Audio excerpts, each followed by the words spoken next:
I seen the Draymond Austin Rivers beat Mook. Yeah, girls, like you can scroll past that. Red Beats from Rice from 280 if you're eager. Flint 13s, Wolfgrave 5s, or Olive 9s. Did you do the Tootsie Roll? Disrespectful. Olive 9s, but.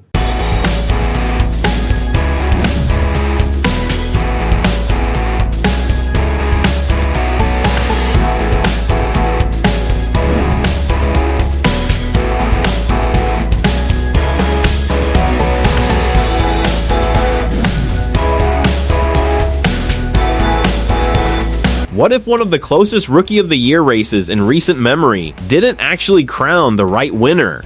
Was Con Nuepel robbed? Should this have been a co-award? Or did the system fail one of the best rookie seasons we've seen in years? Tonight, we break down the reactions, the controversy, and everything surrounding this heated moment in NBA history. The announcement that started chaos. The moment the votes were revealed, everything changed. Cooper Flagg secured the award with 56 first-place votes, while Con Nuepel followed closely with 44. On paper, it looks decisive, but in reality, that gap is razor-thin in voting terms. And that's exactly what sparked the debate. Jeff Teague didn't hesitate. His reaction was immediate. I ain't gonna lie, I think it should have been co-Rookie of the Year. That one sentence summed up what millions were already thinking. Because when a race is this close, the conversation shifts from who won to who deserved it more. And suddenly, the award didn't feel like a celebration. It felt like a controversy. Jeff Teague keeps it real. That ain't how it go. Jeff Teague's reaction wasn't polished or filtered. It was raw, honest, and straight from a player's perspective. He doubled down. It should have been co, but that ain't how it go. And that line hits deeper than it sounds. Because the NBA doesn't do shared Rookie of the Year awards often. It's a system built to choose one face, one winner, one narrative. But what happens when the reality doesn't fit the system? Teague understood both sides. Yes, Cooper Flagg had an incredible season, but Con Nuepel was right there, matching impact, production, and clutch moments. And that's where frustration builds, not because Flagg didn't deserve it, but because Nuepel might have deserved it just as much. The playoff factor, the hidden decider. Here's where things get even more interesting. One of the biggest points Jeff Teague highlighted was something fans often overlook. Winning matters. Nuepel's team, the Charlotte Hornets, struggled to make a playoff push. Meanwhile, Flagg's impact with the Dallas Mavericks helped elevate his team's standing. And in award voting, that changes everything. Teague explained it clearly. If they would have made the playoffs, it would have been a different story. That one detail might have decided the entire race. Because voters don't just look at stats, they look at team success, momentum late in the season, impact in meaningful games. And unfortunately for Nuepel, timing wasn't on his side. Timing of the votes, the hidden twist. Now here's the real mystery that even Jeff Teague questioned. When were the votes actually cast? Because if voting happened before Nuepel's late season surge, then the result might not reflect the full story. Teague himself said, "I would love to know when the votes had to be in." And that's a huge point. Imagine this. A player struggles mid-season, then explodes in the final stretch. But the votes are already locked in. That means the award doesn't reflect the entire season, just a snapshot of it. And in a race this close, that timing could decide everything. 2 rookie seasons we won't forget.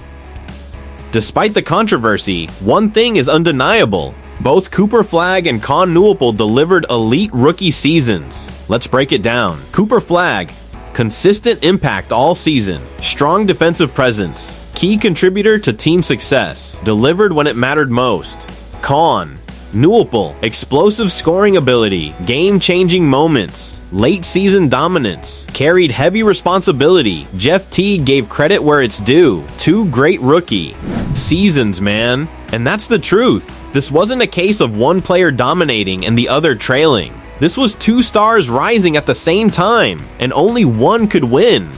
The bigger debate, should the NBA allow co-winners? This situation opens up a much bigger question. Should the NBA allow co-Rookie of the Year winners more often? Because this isn't the first time we've seen a close race spark controversy. When two players are nearly identical in impact, does forcing one winner actually make sense? Teague clearly leans toward that idea. It should have been co, and honestly, it's hard to argue against it in this case. Because awards are supposed to recognize greatness, not create unnecessary debates over who was slightly better.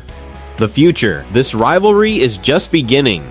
Here's the part nobody should ignore. This isn't the end of the story. It's the beginning.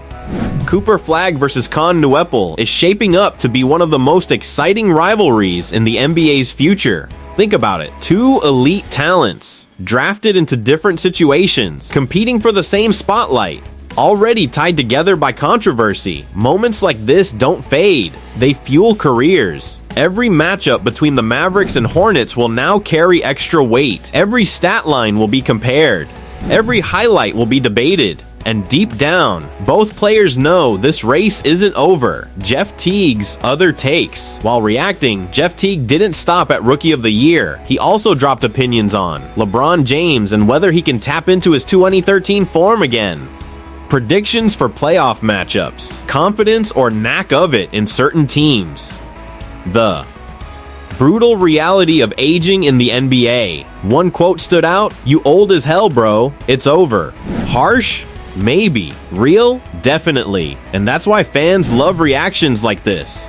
Because they're honest, unfiltered, and rooted in real basketball experience. Was it fair or just basketball? So now the question comes back to you. Did Cooper Flagg truly earn Rookie of the Year, or was Con Nuepel robbed of a moment that should have been shared? Because when the votes are this close, the answer isn't always clear.